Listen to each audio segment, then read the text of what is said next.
Hi, Michelle here, Thrifting 101. Welcome back to my channel, and if you're new, welcome to my channel. Glad you're stopping in. Hope everybody had a great 4th of July. I've got a few things here to show you that I picked up a few days before the 4th of July. Hope you enjoy.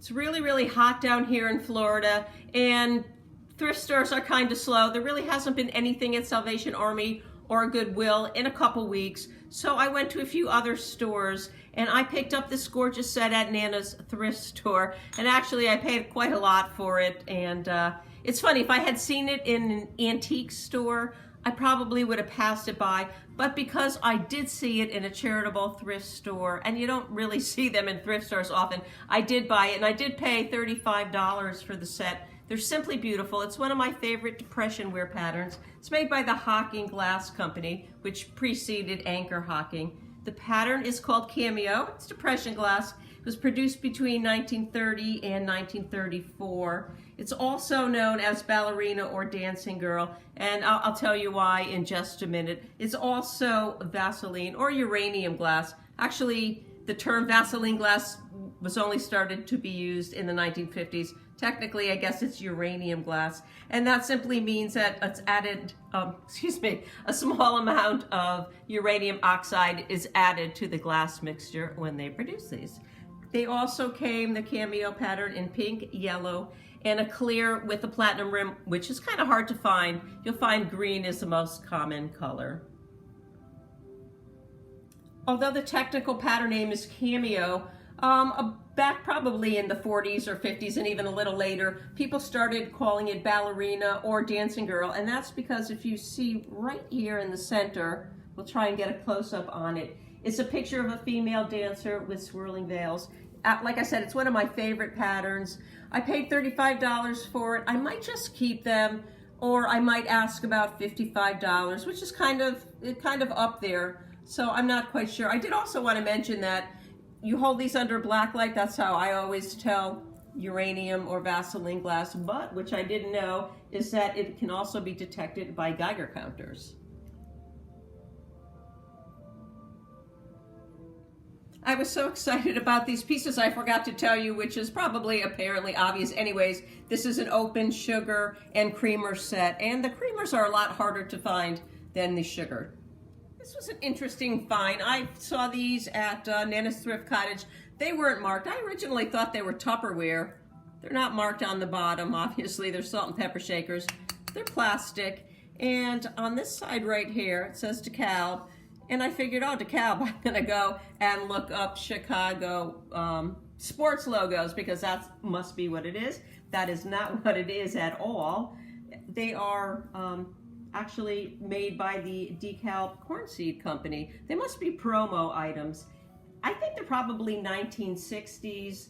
I see lots of DeKalb promo items. Mostly this is a corn cob here, but I have seen it without the corn cob. I've seen hats and tons of other stuff. I haven't run across salt and pepper shakers, anywhere I've looked at all. DeKalb was the leader in hybrid corn seed sales from 1930s to 1970s. So I'm gonna put this in the 1970s range. I don't even know what to ask for them. I might put them up at auction. I'm gonna do a little more research, maybe $20. If anybody's interested in them, let me know. And how do you put the salt and pepper in? How do you put the salt and pepper in? Good question. Good question. They open up. They're in great condition. Very good.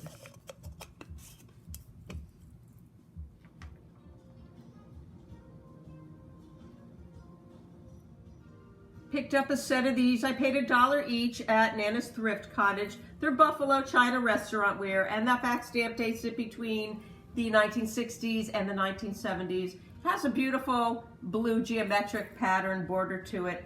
It doesn't technically have a name, but the pattern is BUF83. I have also seen the exact same ones listed with the black buffalo raised logo, and that buffalo logo dates it to 1956. So if you see the ones with the black raised logos, you can date them around the 1950s. Like I said, I paid $1 each for these. I'm going to ask about $15. I believe they're just mini platters. Our cameraman thinks they could be butter dishes. I'm not quite sure, but they're really pretty, and I'm sure I won't have any trouble selling them.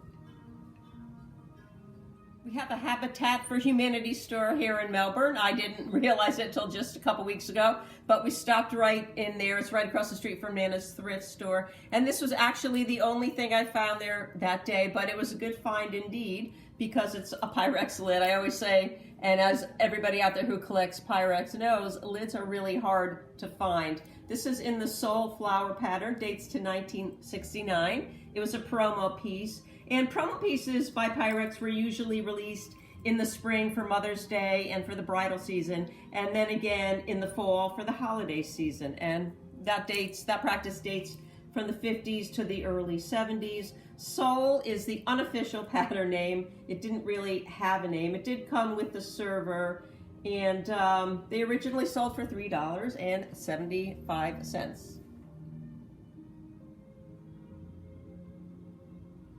I'm going to ask $8 for it. I picked these up, I think, at the vintage thrift mall or the vintage antique mall I went to, and I just absolutely fell in love with them. They're salt and pepper shakers. I said, oh, 1950s, I just have to have them. I paid $4 for them. Went home, did a little research. They are not 1950s at all. They're actually brand new. They're made by the Westland Ceramics Company, and they're in the Moi line, and they're called Moi because, as you can see right there, they're kissing. They have magnets in them. I've actually saw them online. I'm embarrassed to say this, but Walmart has them. They happen to be out of stock, so they're a popular item. They sell for about $15, whether you buy them on eBay or you buy them right online. Westfield Giftware dates back to 1998. They are still active now. I think I'm just going to hang on to them. They're really cute. Perfect.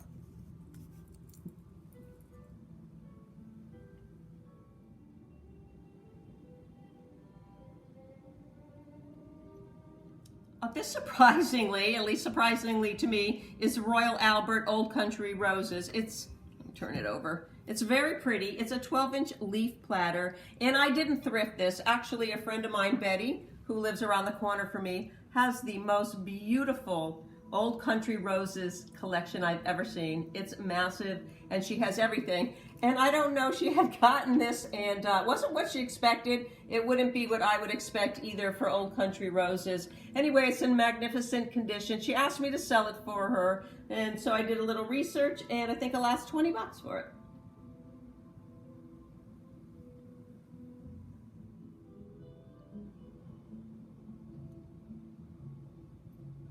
This is Shelley English Fine Bone China. Picked this up at Nana's Thrift Cottage. I paid $5 for it, which is more than I paid for the last Shelley cup and saucers I found, but they're great sellers. People love them.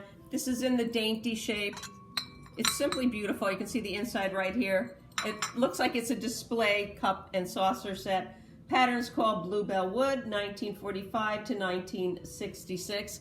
And what I noticed when we were going to show you the back stamp here, I don't know if this is a one-off or whatever, it's probably not, but the back stamp there is on in reverse. Anyway, like I said, I asked $5 for it. This cup and saucer goes for about $50.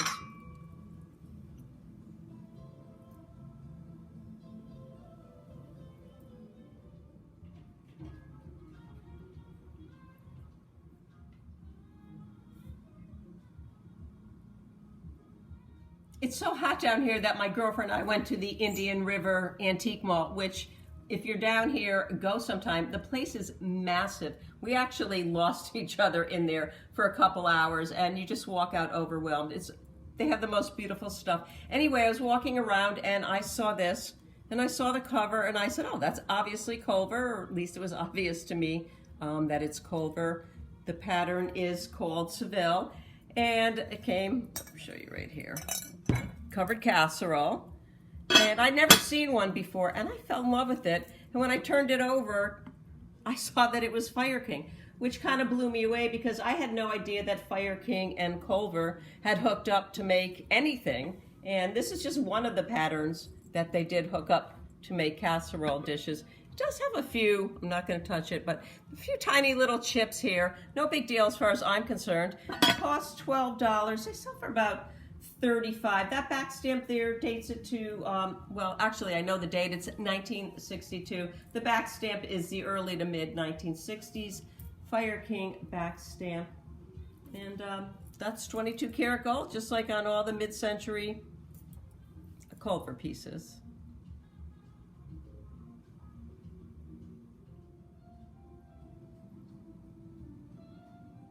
Picked this up at the Indian River Antique Mall. I paid $12 for it. It's just beautiful. I'm going to show you the inside. It's Fenton giftware. Let me put it down. Put it together for you. And it is a fairy lamp. This is, doesn't really have a name. You can see it's got a nice beaded edge there. And a lot of people refer to this as daisy or sunflower. Technically, it's just iridized Fentonware carnival glass.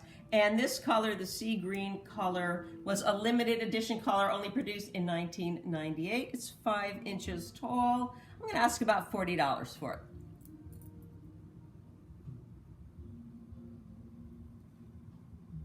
Thanks for watching. That's my haul today. I'm going to head out tomorrow and see if the Goodwill and the Salvation Army have restocked. Hopefully they will, and hopefully I'll find some great stuff.